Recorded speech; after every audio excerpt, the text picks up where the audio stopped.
सुनो भाई, बहुत सारे बच्चे नहीं यार, क्या बता भागे आज आज गायब क्यों हुए? हाँ? तो देखो मैं ना अब 2 दिन क्लास हो रहे, अब मैं तुम्हारे पर ध्यान दूंगा, मैं ऑनलाइन वालों पर ध्यान दूंगा, है ना? तो मुझे हमारी टीम ने बताया है कि ऑनलाइन के बच्चे बहुत खराब खराब कमेंट करते हैं आपके लिए। भाई मैंने इनका क्या बिगाड़ा है, मुझे समझ नहीं आ रही है। तो अब उसमें क्या होता है, जब ऑनलाइन क्लास होती है तो उसमें ऑनलाइन क्लास में तो पूरा ध्यान कैमरे पे रहता है, और इधर जो आई कॉन्टेक्ट वो आप लोगों से होता है, तो कैमरे से ध्यान जाता नहीं, तो उनको लगता है कि हमारी तरफ क्यों नहीं देख रहा है मास्टर, वैसे मतलब निगाहें सामने मिलती नहीं हो। तो ऑनलाइन में तो हो जाता है सही मेंटेन, लेकिन अब ऑफलाइन में जो है नहीं बैठ पाता है सिस्टम। तो भाई कोई बात नहीं, मैं ऑनलाइन का मास्टर नहीं हूँ, मैं ऑफलाइन का मास्टर हूँ। अब जैसा भी है खराब अच्छा जो भी आप झेलते हो, है ना? तो आपको लग रहा होगा मैं इतना आराम से चिल क्यों हो रहा हूँ, है ना? तो इसलिए है क्योंकि कल भी क्लास है, परसों भी क्लास है, 2.5-3 घंटे की। तो कल 2.5 घंटे लेंगे, 8 से 10:30 शेड्यूल लगा होगा, 8 से 11, कोई बात नहीं, शेड्यूल लगा हुआ है कि 8 से 11 अपन क्लास लेंगे, 8 से 10:30, ठीक है ना?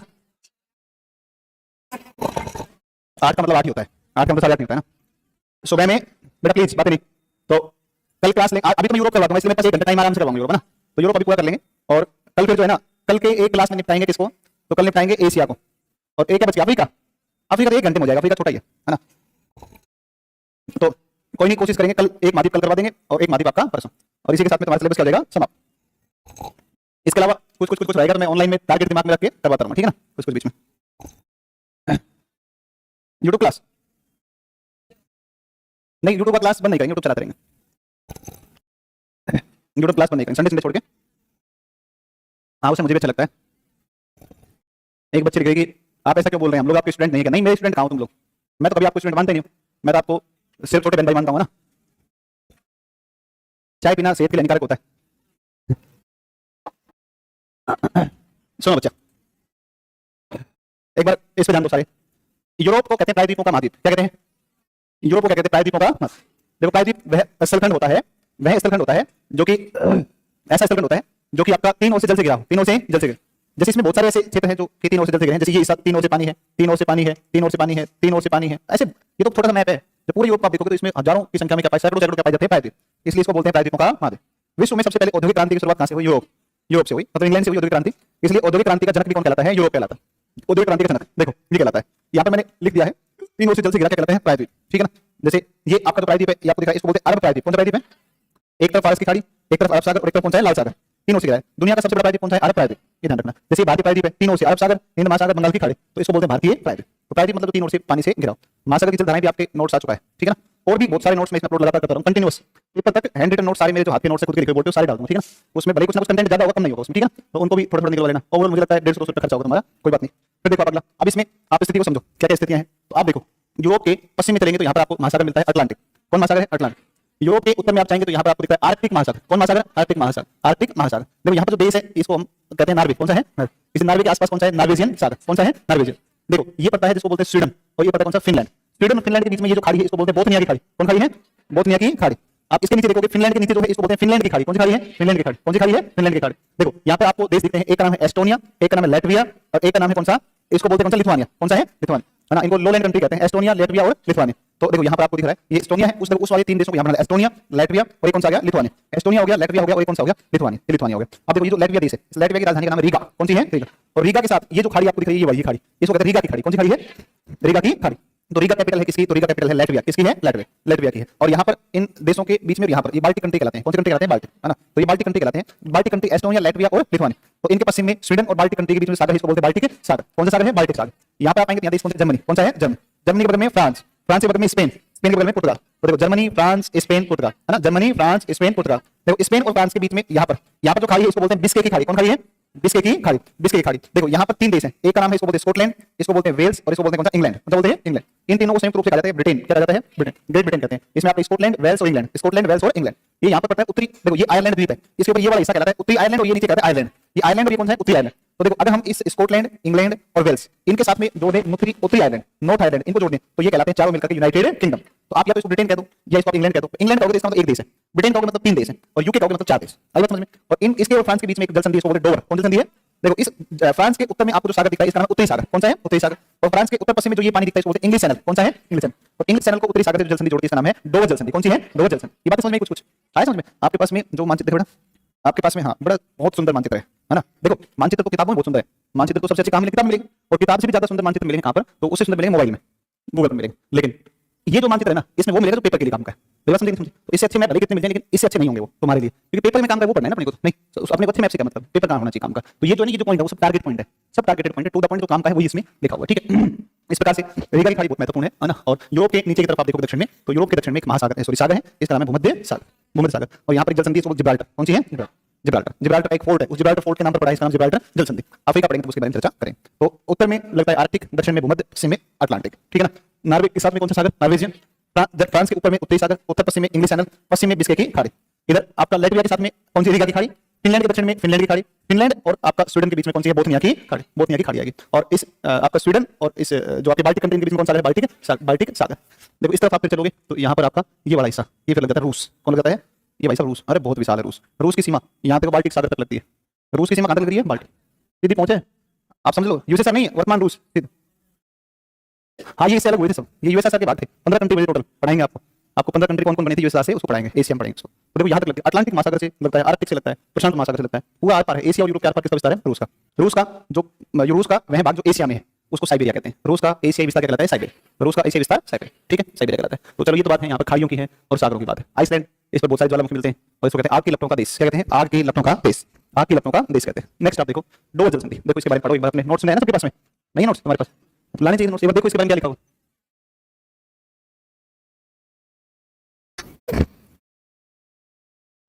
भाई सब ये पीडीएफ ला देना 4 पेज की। देखो बच्चे ध्यान देखो, इस पे बोर्ड पे देखो सारे।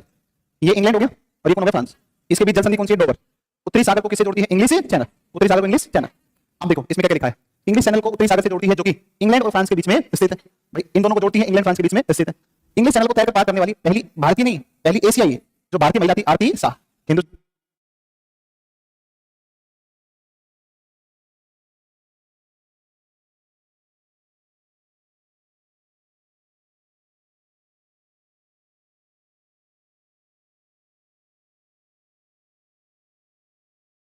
तो देखो एक बार नाम क्या है इनका? आरती शाह।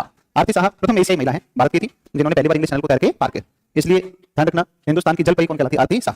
देखो ये नोट्स और बन रहे हैं लगातार। तुम डेली मेरे पास एक नोट्स आता है तो मैं आपको दिखा देता हूँ रोजाना क्या क्या, इससे मुझे बहुत संतुष्टि मिलती है ना। बस 2 ही पेज में है, बस 2 ही पेज में है। नदी से कौन कौन बनेगा? हिम से कौन बनेगा? सागर से कौन बनेगा? ऐसे भूमिगत जल से कौन बनेगा? और इसमें देखो इससे संबंधित प्रश्न, देखो ये क्वेश्चन, ऐसे क्वेश्चन जुड़वा दी सब। अब आपके पास अलग क्वेश्चन है वैसे भी बहुत सारे, लेकिन और भी क्वेश्चन जुड़वा दी। एक टॉपिक पढ़ो और पीछे क्वेश्चन लगा लो। समझ में आई बात? ये बहुत अच्छे नोट्स आएंगे आपके पास। ये नोट्स कब आएंगे? आपके पास से पहले आएंगे, मतलब इनको फाइनल हो जाना एक बार। इसमें डेली टॉपिक बनता है तो 10 दिन लग जाएंगे, है ना। अब ये घंटा मत करना इस चीज के लिए, आज ही डाल, ऐसे नहीं करना है। तो ये आ जाएंगे, 2-4 दिन टाइम लग जाएगा और लग जाएगा। तो इनको बना लेने दो आराम से, इनको तसल्ली से बना लेने दो नोट्स, डलवा देंगे notes. Within a week आपको नोट्स मिल जाएंगे। संडे तक कोशिश करते हैं 4-5 टॉपिक। मैंने उनको कहा था कि एक क्वेश्चन डाल देते हैं, एक टॉपिक, तो फिर बोले कि नहीं एक साथ सारे नोट्स देते हैं। समझे नहीं समझे? इस चक्कर में थोड़ा सा डिले। सुनो आगे। आरती शाह तो पहली बार इसको इंग्लिश चैनल को तैरकर पार करने वाली कौन है? आरती शाह, जिन्होंने 1959 में तैरकर पार किया। इसके लिए 1960 में इन्हें पद्मश्री से सम्मानित किया गया। और ध्यान रखना, पद्मश्री से सम्मानित होने वाली पहली भारतीय महिला भी कौन है? ये भी आरती शाह। पद्मश्री हाँ खिलाड़ी हो बिल्कुल, आप पहली महिला खिलाड़ी थी, प्रथम महिला खिलाड़ी। तो पहली महिला खिलाड़ी पद्मश्री जिनको मिला वो कौन है? आरती। आई बात समझ में? तो ये है। और इंग्लिश चैनल को पार करने वाले प्रथम भारतीय ये कौन है? मिहिर सेन। महिला की पुरुष है और इसको हाँ पुरुष ही तो है, वो क्या? सबसे कम उम्र के तैराक जिन्होंने पार किया, जिया राय, 16 साल के। जिया राय 16 साल का बच्चा ही होता है। अब 16 साल की उम्र में इंग्लिश चैनल पार कर दिया। यहाँ हॉस्टल से और ऊपर झरने में हालत खराब हो जाती है बच्चों की ना। जिया राय ने 16 साल की उम्र में इंग्लिश चैनल को तैर के पार किया। इतनी बड़ी मछलियां होती है ना, बताओ, बहुत बड़ी बात है यार, तैर के पार करना। लोगों से नदी पार नहीं होती है, मेरे जैसे तो नाव में बैठ के तो पार नहीं कर सकते हैं, उसमें इतना डर लगता है, नाव में बैठ के नहीं पार होता है। ये देखो मैंने बता दिया आपको, स्कॉटलैंड, इंग्लैंड और वेल्स, ये 3 देश कहलाएंगे। ब्रिटेन चौथा इसमें ऐड कर देंगे तो कहलाएगा यूनाइटेड किंगडम, यूके कहलाएगा, ठीक है ना, यूके कहलाएगा। और इसमें आप इस प्रश्न को देख लो एक बार कि यहाँ पर ये जो जलीय भाग है जो ब्रिटेन यानी कि वेल्स और आयरलैंड के बीच में है, वेल्स आयरलैंड के बीच सेंट जॉर्ज चैनल है। कौन सा है? सेंट जॉर्ज, सेंट जॉर्ज है। इधर डोवर जल संधि है, डोवर है ना। और ये इस तरफ का चैनल कौन सा है? ये English channel, English channel, English channel, ठीक है। तो ये है। आगे देखो एक नहर है, कील नहर। कौन सी नहर है? कील। यहाँ पर देखो कील नहर, यहाँ ज्यादा साफ दिखेगी आपको। देखो देखो, एक तो वो मानचित्र है, एक ही बड़ा मानचित्र है, एक तो वो रहा और ये रहा। इसमें रामायण हो रखी है, इसमें बिल्कुल साफ तरीके से दर्शा रखा है हमने, टारगेट कर रखा है ना। ऊपर डेनमार्क और नीचे कौन है? जर्मनी। और जर्मनी में यहाँ पर ये दिखाया आपको कौन? कील। ये सागर कौन सा है? बाल्टिक। ये सागर कौन सा है? उत्तरी।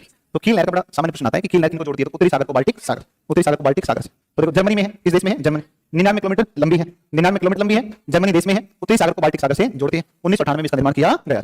48 में निर्माण किया गया, 48 में निर्माण हुआ, ठीक है। आगे देखो यूरोप के पर्वत।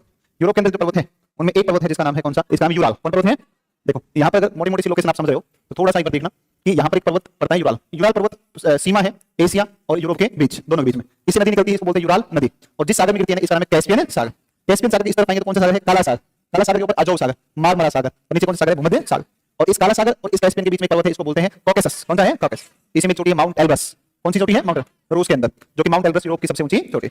और यहाँ से चलोगे तो यूराल पर्वत एशिया और यूरोप के बीच प्राकृतिक सीमा का निर्माण करता है। तो देखो आपको पता है कि रूस यहाँ से पूरा, देखो यहाँ से पूरा रूस ही रूस है, तो यहाँ से यहाँ तक पूरा रूस ही रूस है, यहाँ तक, ठीक है ना। तो रूस जब इतना बड़ा है तो ये पर्वत किस देश में है? रूस में पड़ेगा। कौन से देश में है? रूस में। रूस में विस्तार है। एक पर्वत और है काकेसस। कौन सा पर्वत है? काकेसस। तो काकेसस का विस्तार काला सागर और कैस्पियन सागर, काला सागर और कैस्पियन दोनों, इसमें चोटी है जिसका नाम है माउंट एल्ब्रस। और माउंट एल्ब्रस जो है ये आपका जो है यूरोप महाद्वीप की सबसे ऊंची चोटी। हिमालय के समान काकेसस भी नवीन पर्वत है। और Armenia, Georgia, Azerbaijan, Armenia, Georgia, Azerbaijan, इन देशों के अंदर किस पर्वत का विस्तार है? काकेसस पर्वत का विस्तार। अगले पर्वत है आल्प्स। कौन पर्वत है? आल्प्स। आल्प्स बहुत इंपॉर्टेंट पर्वत है, बहुत इंपॉर्टेंट। देखो इस तरीके से ऊपर पड़ता है स्विट्जरलैंड, नीचे पड़ता है इटली। ऊपर स्विट्जरलैंड, नीचे इटली, इन दोनों की सीमा पर फैला हुआ है। कौन सा पर्वत है? आल्प्स। इस आल्प्स पर्वत से एक नदी निकलती है, राइन। कौन निकलती है? राइन निकलती है, राइन, ठीक है। तो आल्प्स, देखो आल्प्स यह भी एक नवीन पर्वत है, जब हिमालय बना था तब ये भी बना था, ठीक है। और जिसमें चोटी पड़ती है माउंट ब्लांक। आल्प्स पर्वत की सबसे ऊंची चोटी। आल्प्स की सबसे ऊंची कौन सी? Mount Blanc.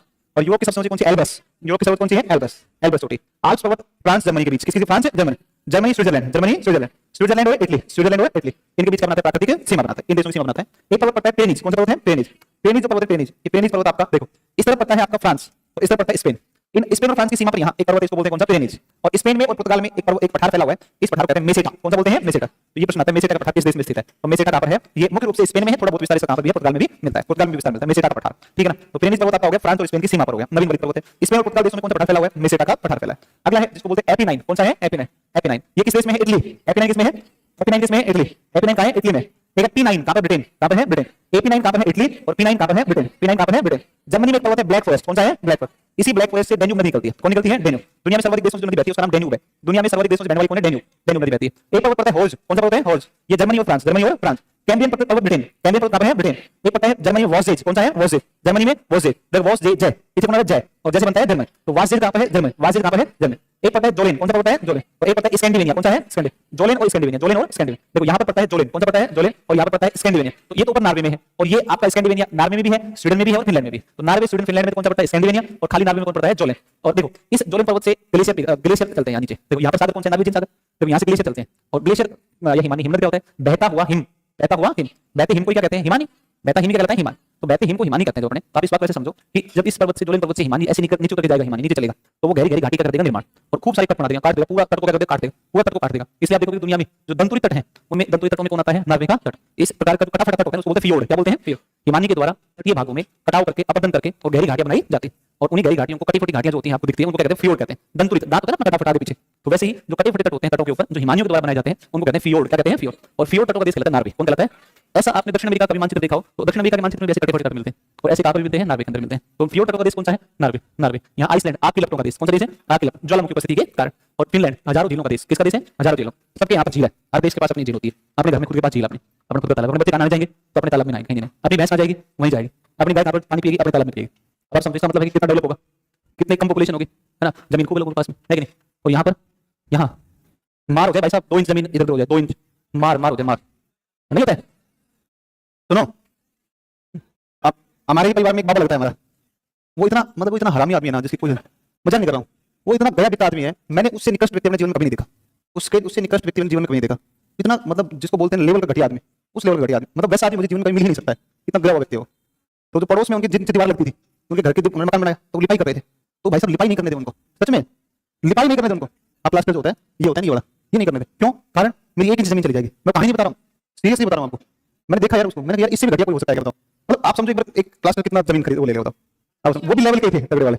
हाँ, वो अच्छी है, खराब थोड़ी ना है। अगर छोड़ के बनाया था तो यहाँ पे तो मेरी थी, ऐसे के छोड़ा नहीं जाता है ना ऐसे आदमी साहब, बड़ा आराम, बहुत आरामी आदमी, ऐसे ऐसे, मतलब हमारे उनसे बोलता नहीं है। चलो देखो, और देखो इसमें यूरोप की नदियां, आप नदियों को समझो, यूरोप की नदियों से प्रश्न आते हैं अक्सर, है ना। तो यूरोप की नदियों में क्या क्या नदियां कौन कौन सी? एक नदी है जिसका नाम है कौन सी? राइन।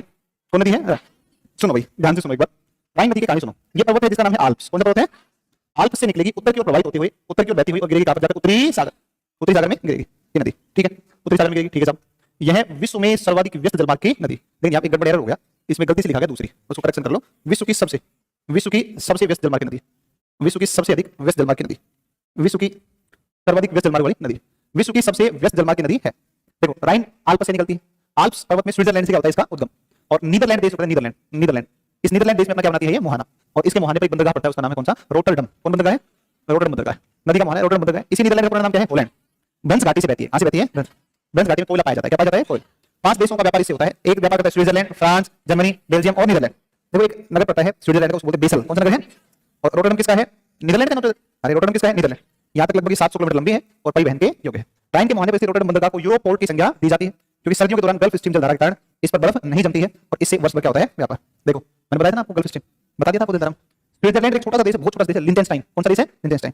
लिंचेनस्टाइन स्विट्जरलैंड और ऑस्ट्रिया की सीमा कौन बनाती है? तो राइन ही बनाती है। राइन इनकी बनाती है सीमा। एक नदी वो है जिसको, अच्छा स्विट्जरलैंड, इसके बारे में सुन लो एक कहानी। स्विट्जरलैंड, ये देखो आपको बहुत सुंदर सा कंट्री है, इसका नाम है स्विट्जरलैंड। स्विट्जरलैंड बहुत सुंदर कंट्री है, ठीक है ना। देखो मैं आपकी सारी बात मान लूंगा, कोई दिक्कत नहीं है, अच्छी बात है आपने प्रश्न पूछा। राज्यों के महोत्सव देखो भूगोल का हिस्सा नहीं है, मैं डिनाई कर सकता हूँ चीजों, सुन तो लो, तो मना कर सकता हूँ कि भूगोल में नहीं आता है। राज्यों के नृत्य ज्योग्राफी से नहीं है, हिस्ट्री के अंदर, आर्ट कल्चर में आते हैं, नृत्य त्योहार मेले सब। सुन तो ले भाई, भारत के बांध आप नदियां निकाल के देख लो नोट्स, उसमें सारी परियोजनाएं बता रखी, नदी के साथ मैंने सब बांध बता दिए थे, है ना। ये सब करा दी थी यूट्यूब पर, या आप टेलीग्राम पर नोट्स बनवा कर डलवा दीजिए, ये बहुत बढ़िया बात कह दी। इसके नोट्स बनवा देंगे और इसको यूट्यूब पर करवा देंगे, कोई बात नहीं, मैं ध्यान रखूंगा। कभी कभी मतलब बीच बीच में नृत्य के बारे में बता दूंगा, बीच बीच में महोत्सव के बारे में बता दूंगा ना। और मैं जरूर इसके नोट्स कोशिश करके डलवा दूंगा ना। मैं जाऊंगा रूम में बैठूंगा, बैठ करके मुझे पढ़ना पड़ेगा ये भी, क्योंकि मुझे एक भी नृत्य याद नहीं, मुझे एक नृत्य का पता है, दो नृत्य का पता है, घूमर राजस्थान में और गरबा गुजरात में, बस, है ना। एक झिझिया नृत्य बिहार में होता है, झिझिया नृत्य होता है ना, और एक और नृत्य होता है, हाँ लोने डांस होता है बिहार में, है ना। नहीं एक और डांस होता है, सुनोगे नहीं, हर घर में होता है, तांडव महिलाओं के द्वारा, वो भी नृत्य एक प्रकार का ना, नहीं होता है। मम्मियां नहीं करती है तांडव, देखो मम्मियां, आपने पिताजी कई बार सुना कहते हुए, तुझे तो मैं सुधारूंगी नहीं सुना कभी? अरे सब तुम्हें नहीं पता है, मम्मियां सुधारती हैं इधर किसी को सुधार लगता है। देखो यहाँ पर आप स्विट्जरलैंड देखो, यहाँ पर आपको कौन दिखेगा? अल्प्स, कौन दिखेगा? अल्प्स दिखेगा, ठीक है। और ऊपर की तरफ स्विट्जरलैंड है, इसकी पश्चिमी सीमा पर कौन सा पर्वत है? जूरा, कौन पर्वत है? और यहाँ से नदी आपकी निकलती है, राइन, कौन है? राइन। देखो राइन नदी यहाँ से निकली ना, तो ये बह रही है किसकी सीमा पर? तो इधर से आपका आता है स्विट्जरलैंड, दूसरा कौन सा है? ऑस्ट्रिया। बह नहीं बताओ, तो ये ऐसे बहती हुई इस प्रकार से, फिर ये इधर जर्मनी पड़ता है, और फिर ये ऐसे बहती हुई फ्रांस जर्मनी की सीमा, और आगे बहती है। और ये देश है कौन सा आपका? ये देश है स्विट्जरलैंड। देखो इटली नीचे है, इटली की तरफ से और हवाएं चल करके आल्प्स को पार करती हैं, और आल्प्स को पार करके और स्विट्जरलैंड के मैदानों में हवाएं चलती हैं। अब देखो मैंने आपको बताया था, जब भी कोई हवा पर्वत के सहारे ऊपर चढ़ेगी और दूसरी साइड उतरेगी, तो पर्वत के साथ उस पवन का क्या लगेगा? घर्षण, उससे वायु का तापमान थोड़ा सा बढ़ जाएगा, मतलब 40 डिग्री नहीं, 2-3 डिग्री 4 डिग्री सेल्सियस हो जाता है। और जब थोड़ा सा तापमान बढ़ता है, मतलब हिमांक से थोड़ा सा ऊपर हो जाता है, मतलब वह तापमान जिस पर बर्फ जमा ना हो, तो ये गर्म पवन जब इधर से इटली की तरफ से चढ़ करके स्विट्जरलैंड के मैदान में उतरती है, तो स्विट्जरलैंड के मैदान में जमा बर्फ को पिघला देती है, ठीक है ना। तो बर्फ पिघलती है, तो यहाँ मतलब ऊपर जो शीर्ष है वहां तो बर्फ होती है, लेकिन मैदान जो है निचले भाग, वहां पर किसी प्रकार की बर्फ नहीं होती है, बहुत सुहावना मौसम हो जाता है, और हरे भरे घास के मैदान चारों तरफ दिखाई देते हैं। इसी वजह से यहाँ पर विकास होता है किसका? पर्यटन का। क्या किसका विकास हुआ? पर्यटन का। ये कारण है कि यूरोप का खेल मैदान के रूप में किसको जानते हैं? किसको जानते हैं? स्विट्जरलैंड। राजधानी कौन सी है? बर्न। संलग्न देश है इटली, ऑस्ट्रिया, लिंचेनस्टाइन, जर्मनी और फ्रांस। इटली की ओर से चलकर आने वाली आल्प्स को पार करती है, स्विट्जरलैंड में प्रवेश करने वाली गर्म स्थानीय पवन है ना, पवन, है ना, कौन है? पवन, पवन, ठीक है ना, पवन पवन है, और जो स्विट्जरलैंड के मैदान में जमा बर्फ को पिघला देती है और मौसम अत्यधिक सुहावना हो जाता है, जिससे पर्यटन का काफी विकास हुआ। इसको कौन कहते हैं? जैसे उत्तरी अमेरिका, पढ़ा दी आपको? नहीं पढ़ा ना? अब और भाई तो बहुत बचा हुआ है, खींचने दो। तो उत्तरी अमेरिका में ऐसी आती है जिसको बोलते हैं चिनूक। कौन आती है? चिनूक, चिनूक आती है। उसी प्रकार यूरोप में चलने वाली कौन कौन सी फॉर्म, इसको स्नो ईटर या हिम भक्षणी कहा जाता है, हिम का भक्षण करने वाली। एक नदी है रोन, कौन नदी है? रोन। ऐसे ये दक्षिण की ओर चलती है, भूमध्य सागर में गिरती है, आल्प्स के दक्षिणी भाग से निकलकर फ्रांस से बहती हुई भूमध्य सागर में गिरती है, कौन सी? रोन। राइन ऊपर, रोन नीचे। एक नदी यूराल, यूराल पर्वत से निकलेगी और यूराल से निकलेगी रूस से बहती हुई, रूस और कजाकिस्तान की सीमा बनाती है, कजाकिस्तान से बहती हुई किसमें गिरती है? कैस्पियन सागर में गिरती है यूराल। ये यूरोप और एशिया की प्राकृतिक सीमा का निर्माण करती है, रूस और इसकी सीमा बनाती है, एशिया और इसकी सीमा पर बह रही है। हो गया बस। एक नदी है वोल्गा, कौन नदी है? वोल्गा। सुनो भाई, वोल्गा, वोल्गा आपकी रूस से बहती है, किससे बहती है? रूस। और वोल्गा यूरोप की रूस से बहती है, रूस भारत वाला रूस नहीं, एशिया रूस नहीं, यूरोप वाला रूस। तो वोल्गा नदी इसकी रूस की सबसे लंबी, इसकी यूरोप की सबसे लंबी नदी। और वोल्गा देखो ये ऐसे बहती है, वोल्गा यहाँ से आपको दिखेगी, वोल्गा ऐसे बहती है वोल्गा, और किसमें गिरती है? कैस्पियन सागर। वोल्गा यूरोप की सबसे लंबी। डेन्यूब जर्मनी के अंदर एक पर्वत पड़ता है, ब्लैक फॉरेस्ट, कौन सा पर्वत है? ब्लैक फॉरेस्ट से निकलती है, और फिर ये यूरोप के 8 देशों से बहती हुई और किसमें जाकर गिरती है? काला सागर। ये ब्लैक सी में गिरती है, काला सागर में गिरती है, काला सागर में जाकर के गिर जाती है। और काला सागर में गिरने वाली इस नदी की बात करोगे तो ये बहुत इंपॉर्टेंट है। सर्वाधिक दुनिया में सबसे अधिक देशों से कौन बहती है? डेन्यूब। दुनिया में सबसे अधिक देशों से बहने वाली कौन सी है? डेन्यूब। सबसे लंबी कौन सी है? नील। सबसे बड़ी कौन सी? अमेजन। ध्यान रखना है ना। देखो इसके किनारे, इसका तो सबसे इंपॉर्टेंट क्वेश्चन है वो, देखो डेन्यूब के बहाव क्षेत्र को कृषि यूरोप या फिर ग्रीन यूरोप कहा जाता है, क्योंकि इसके बहाव क्षेत्र में खूब खेती होती है, खूब खेती होती है। पुष्पास घास के मैदान किसमें मिलते हैं? हंगरी में मिलते हैं, है कि नहीं? तो खूब खेती होती है, हरा भरा यूरोप डेन्यूब नदी के आसपास ही है, इसके लिए ग्रीन यूरोप इसी के बहाव को कहा जाता है। इसके किनारे ऑस्ट्रिया की राजधानी वियना, ऑस्ट्रिया की राजधानी वियना, हंगरी की राजधानी बुडापेस्ट, हंगरी की राजधानी बुडापेस्ट, और सर्बिया की राजधानी बेलग्रेड, सर्बिया की राजधानी ये इसके किनारे स्थित है, इसके किनारे स्थित है, ठीक है ना, इसके किनारे स्थित है, ठीक है। चलो नीपर नदी, कौन सी नदी है? नीपर। एक नदी निस्टर, ये यूक्रेन की नदियां हैं, किसकी नदियां हैं? यूक्रेन। देखो यूक्रेन में ऐसे आपको दिखेगी नीपर नदी, और एक नदी दिखेगी कौन सी? निस्टर। देखो नीपर और निस्टर नदी की दो खास बातें। नीपर जो नदी है इसके किनारे, नीपर के किनारे है कीव, कौन सा नदी है? कीव। ये ध्यान रखना, उतना ही ध्यान रखना है। नीपर निस्टर काला सागर में गिरती है, सिंपल बात। नीपर निस्टर का सिर्फ इतना ध्यान रखना, जैसे वोल्गा कैस्पियन सागर में गिरती है, वोल्गा कैस्पियन। डॉन नदी है वो गिरती है अजोव सागर, डॉन नदी किसमें गिरती है? अजोव सागर। और काला सागर में गिरती है नीपर और निस्टर, नीपर निस्टर काला सागर। डेन्यूब भी किसमें गिरती है? काला सागर, काला सागर में। तो ये तीन नदियां बड़ी बड़ी नदियां, डेन्यूब, नीपर, निस्टर, सब काला सागर में। नीपर के किनारे यूक्रेन की राजधानी कीव है, यूक्रेन की राजधानी कीव, नीपर नदी के किनारे, ठीक है ना। निस्टर का इतना ध्यान रखना है, निस्टर जो है किसमें गिरती है? काला सागर। डॉन नदी को है, और डॉन नदी का सिर्फ एक छोटा प्रश्न है, अजोव सागर में। किस सागर में? अजोव सागर में गिरती कौन सी नदी? डॉन। अब सुनो आप, कुछ नदियां हैं कुछ उनके किनारे शहर है, जैसे थेम्स नदी के किनारे कौन है? लंदन। अल्बर्ट के किनारे रोम, सीन के किनारे पेरिस। सुना होगा सबने? रोम शहर के अंदर रहता है पोप, कौन रहता है? पोप। इसलिए पोप का शहर किसको कहते हैं? रोम। पोप का शहर कौन सा है? रोम। रोम को कहते हैं पोप का शहर। देखो जो रोम है, रोम, रोम जो शहर है, इटली के अंदर एक शहर है रोम, इटली की राजधानी कौन सा है? रोम। है ना, रोम है। अब जाऊंगा पक्का, अभी जाऊंगा मैं जल्दी रोम घूमने के लिए ना, जून में या जुलाई में कभी ना कभी बच जाऊंगा पक्का। मुझे पता नहीं क्यों रोम बहुत अच्छा लगता है ना। अब मैं दुनिया में कहीं जाके आऊंगा नहीं जाकर, लेकिन रोम जरूर जाऊंगा, है ना। पोप का शहर है ना, और रोम के अंदर, शहर के अंदर एक मोहल्ला है, मान लो ना, अभी मानो कि जैसे भारत का एक शहर पटना, उसके अंदर एक मोहल्ला है जिसका नाम है भिखना पाड़ी, ठीक है ना, भिखना पाड़ी। और भिखना पाड़ी को भारत की सरकार क्या बना दे, एक देश बना दे, लेकिन किसी के सम्मान में, कोई मान लो कोई साधु संत रहता हो, है ना, उसके सम्मान में क्या बना दे, उसको देश बना दे, समझे नहीं समझे। तो ऐसे ही ना इटली की सरकार ने पोप जो है वो सबसे बड़ा, जो क्रिश्चियनिटी है ना, इसमें सबसे बड़ा पद कौन होता है, पोप होता है, धार्मिक गुरु। तो उनके सम्मान में, जैसे शंकराचार्य नहीं होते अपने, दलाई लामा होते हैं, शंकराचार्य होते हैं, ऐसे ही इनमें क्रिश्चियंस में होता है पोप होता है। तो पोप के सम्मान में उस शहर को क्या घोषित कर दिया, देश, कि भाई साहब ये आपका शहर है, मतलब शहर नहीं, ये देश है। रोम के अंदर एक मोहल्ला है जिसका नाम है कौन सा, जिसका नाम वेटिकन सिटी, उसको क्या बना दिया, देश बना दे, पूरे देश है। वेटिकन सिटी में 1000 आदमी है, आपको जो करना है करो, आपका प्रशासन, आपकी पुलिस, जो कुछ है सब आपका इसमें वेटिकन सिटी के अंदर, समझे नहीं समझे। पोप के सम्मान में दुनिया का सबसे बड़ा महल भी कहां पर, वेटिकन सिटी में है, ठीक है ना। ये तो यहाँ पर पोप रहता है, चिल करता है, कोई कुछ नहीं है, कोई कुछ। इटली की राजधानी ये कौन है, वेनिस, नहीं सॉरी सॉरी सॉरी, रोम जो है वो कौन है, इटली की राजधानी। और इटली में एक नगर है जिसका नाम है वेनिस, है ना। तो रोम इटली की राजधानी है, और इटली के अंदर एक नगर है वेनिस, ये एड्रियाटिक सागर के तट पर है। वेनिस के अंदर बहुत सारी नहरें हैं, है ना, वेनिस के अंदर बहुत सारी नहरें बनाई गई हैं। जैसे अपने सड़कों पर चलते हैं ना, जैसे मान लो कि इस सड़क को जो जाती है भिखना पाड़ी से, और इस तरफ इधर मुसलपुर की तरफ जाती है इधर, तो इसको पूरे को रास्ते को खोद दो, खोद करके पूरा नहर बना दो, यहाँ पर पानी भर दो, और फिर नाव चले यहाँ पर, है पीछे ना, अरे हाँ ये है ना, ये नाला पीछे, हाँ ये है ना पीछे, नहीं तो निकल सर, नहीं थोड़ा ऑनलाइन कोई कह रहा हूँ, थोड़ा नहीं, बहुत अच्छी सरकार, सुनो एक बार, ये नाला है, इतना गंदा नाला है, इसका सौंदर्यीकरण किया जा सकता है, लेकिन सरकार भी क्या करे, ऊपर जो रहते हैं ना वो महिलाएं, ये पन्नी उठाएंगे, ये गया ऐसे करते हैं ना, तो आप यही करते हैं, सरकार भी कुछ नहीं कर सकती है। जयपुर के अंदर एक नाला था, अमीन सा नाला, अमीन सा नाला, आपको गूगल पर सर्च करके देखना, उसका वीडियो मिलेगा। वसुंधरा राजे सिंधिया की सरकार आई और उसको द्रव्यवती प्रोजेक्ट चलाया, और उसको पूरे नाले को साफ किया गया, और उसको एक नहर की तरह डेवलप कर दिया नाले को, और वो इतना खूबसूरत उसके चारों तरफ पार्क बना दिया, पूरा जो वो गंदा नाला था ना वो पूरा बहुत सुंदर खूबसूरत हो गया, वहाँ लोग खूब घूमते हैं, टूरिज्म के टाइप से डेवलप कर दिया उसको। तो सरकार देखो, मैं एक बात जानता हूँ, सरकार अगर चाहे तो कुछ भी कर सकती है, सरकार अगर चाहे कुछ भी कर सकती है, कुछ भी। आप बात समझ रहे हो, सरकार के पास इतनी ताकत होती है। आप कभी भी सुनो, कृष्णा घाट से, इधर कृष्णा घाट है, यहाँ से आप उस तरफ जाना मरीन ड्राइव पर, अटल पथ की तरफ, आपको बिहार ना बिहार दिखेगा आपको, कितना खूबसूरत है बिहार, बात समझे। पैसा लग रहा है, सरकार का नियंत्रण, उसके ऊपर प्रत्यक्ष निगरानी, कैमरे लगे हैं, समझ रहे बात को, सभी अधिकारी उसके ऊपर लगातार क्या कर रहे हैं, काम कर रहे हैं। वो इतना अच्छा लगता है वहाँ देख करके, पेड़ लगाए जा रहे हैं, तो साइड में जो पट्टियां हैं, वो जो फुटपाथ टाइप से होता है, वहाँ पर भी पार्क टाइप से डेवलप करते हैं, अच्छे डिजाइन बना करके। तो मैं तो एक बात जानता हूँ कि जब वहाँ हो सकता है तो कहीं भी हो सकता है, मेरी बात समझे नहीं समझे, नहीं मतलब यहाँ भी हो सकता है, वैसा नहीं है, जब सरकार चाहेगी आप करना है तब कर देगी, ये बात है। बहुत ताकत है सरकार में ना, सरकार बहुत ताकतवर होती है कि नहीं, क्योंकि पैसा होता है, सारा प्रशासन सरकार के पास है, पूरी पुलिस प्रशासन सरकार के पास होता है, तो इसलिए सरकार चाहे तो कर सकती है, सौंदर्य कोई बड़ी बात नहीं। तो वेनिस जो है ना, उसमें नहरों के द्वारा आना जाना किया जाता है, ठीक है ना, और नहरों का शहर कहते हैं, और एड्रियाटिक सागर की तरफ बहुत खूबसूरत नहर होने की वजह से एड्रियाटिक सागर की रानी किसे कहा जाता है, वेनिस। इटली को यूरोप का भारत कहते हैं, है ना, और इटली को यूरोप का भारत, जैसे एशिया में आपको दक्षिण में कौन दिखेगा, भारत, ऐसे यूरोप में दक्षिण में कौन दिखता है, इटली दिखता है, इसलिए भौगोलिक अवस्थिति होने का। हालांकि वैसे भी हमारे इटली के साथ बहुत अच्छे संबंध है नहीं है, बताओ आप भारत के इटली के साथ, भाई नहीं सुनो, भारत के इटली के साथ बहुत अच्छे संबंध है, आपसे नहीं है पारिवारिक संबंध, सुनो आपसे नहीं है ये संबंध। आपको लगता है कि मोदी जी और जॉर्ज मेलोनी के बीच संबंध है, नहीं, हमारे पूर्व प्रधानमंत्री भाई वहां से कर रहे थे, राजीव गांधी जी, सोनिया गांधी इटली की है, तो यार क्या बात करते हो। तो हमारे इटली के साथ जैसे भारत नेपाल का रिश्ता कैसा है, बेटी रोटी का संबंध है नेपाल के साथ, ऐसे ही यूरोप के साथ में भी, है ना, ऐसे ही संबंध है। तो फिर और बड़ी अच्छी बात करो, इन दोनों की तुलना भी की जा सकती है आराम से, है ना। तो वैसे ही देख लो भाई, आप भी ट्राई कर लेने को, देखो इसमें देखो, इटली कितना खूबसूरत देश, जूते के सामान करती है, हाँ नहीं, अरे यार नहीं है, मैं कहता हूँ इसमें है, तो है, मैं कहता हूँ। तो देखो यूरोप के सबसे बड़े देश, क्षेत्रफल में यूरोप का सबसे बड़ा देश कौन सा है, रूस। यूरोप का सबसे बड़ा कौन सा है, रूस है। यूरोप का सबसे बड़ा देश जनसंख्या में भी कौन है, रूस। यूरोप का क्षेत्रफल में दूसरा यूक्रेन, यूरोप का क्षेत्रफल में तीसरा फ्रांस, यूरोप का चौथा स्पेन, यूरोप का पांचवा स्वीडन।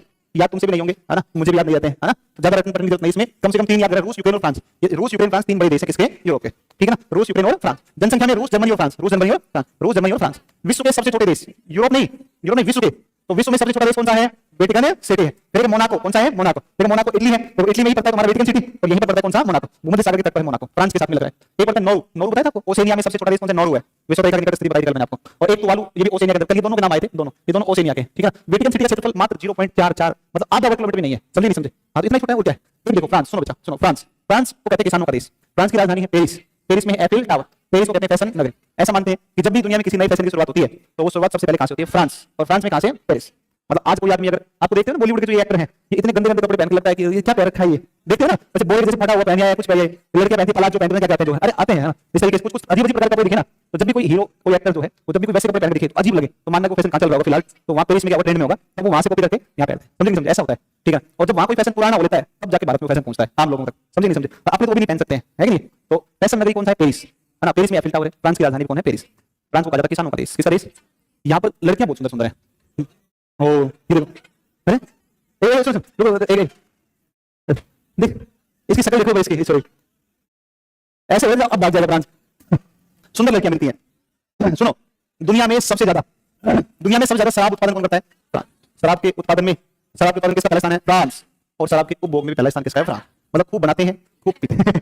समझ में बात, तो देखो शाम को ठेके पर जाएंगे फैशन करके अलग, सुबह जब आएंगे तो फैशन मिलेगा अलग, क्योंकि टी पार्टी नालियों में जाते हैं लड़ाई करते हैं तो कपड़े पड़ जाते हैं, तो नया फैशन बन जाता होगा ना। तो खूब शराब उत्पादन करते हैं, खूब शराब पीते हैं। शराब उत्पादन और शराब के उपभोग में प्रथम स्थान किसका है? फ्रांस। अच्छा दूसरी बात, इसको सुंदरियों का देश कहते हैं। किस देश कहते हैं? सुंदरियों का देश कहते हैं, क्योंकि लड़कियां यहाँ की बहुत सुंदर है, ठीक है ना। कईयों को मन में आ रहा होगा फ्रांस में क्यों नहीं पैदा हुए है ना। तो देखो ध्यान दो, लेकिन इसको सुंदरियों के साथ में कहा जाता है सोया और सुंदरियों का देश, क्योंकि यहाँ की सुंदरियां डेली सोया का करती हैं, सेवन करती हैं। ध्यान रखना, ज्यादा कुछ मत। हाँ सुंदरियों, अच्छा सुनो, आप कुछ नहीं करती है, यहाँ की सारी सुंदरियां डेली शाम को ठेके पर जाती हैं।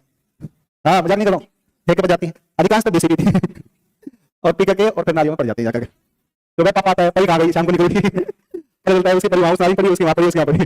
तो 16 सुंदरियों का देश, यहाँ की लड़कियां बहुत शराब पीती हैं। तो राजी होने की बात नहीं है, हमारी सब लड़कियां सही है, ठीक है ना। देखो तुम तो नहीं पीती हो ना? नहीं नहीं ना, ऐसा लगता है ना ना। तो यहाँ की सुंदरियां, अगर देखो फ्रांस में अगर सब लड़के पैदा हो जाते तो तुम्हारा ब्याह होता हुआ फ्रांस में, अब बात एक सुंदरी तो जाती, लेकिन दिल्ली रोजना की लड़की ढूंढते रहते, कहाँ है सुंदरी शाम को ना, मिलती नहीं, ठेके बैठी मिलती, कहीं दारू पिया है ना। अब समझो क्या सीन रहता, दिल्ली होकर आती रोजना की भेद नहीं देखो बने है नहीं।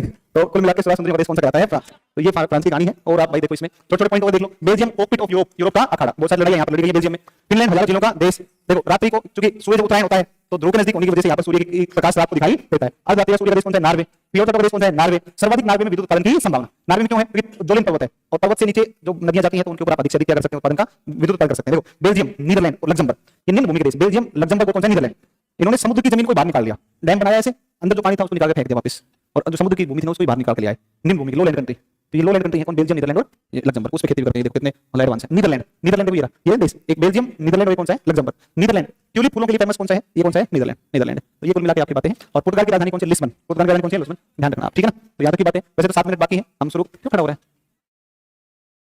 जी बच्चों? ठीक है, कल सुनो, कल सुबह 8 बजे शेड्यूल लग चुका है तुम्हारा, ठीक है ना। सुबह सारे लोग पढ़ा देना सुबह में, ठीक है। Thank you.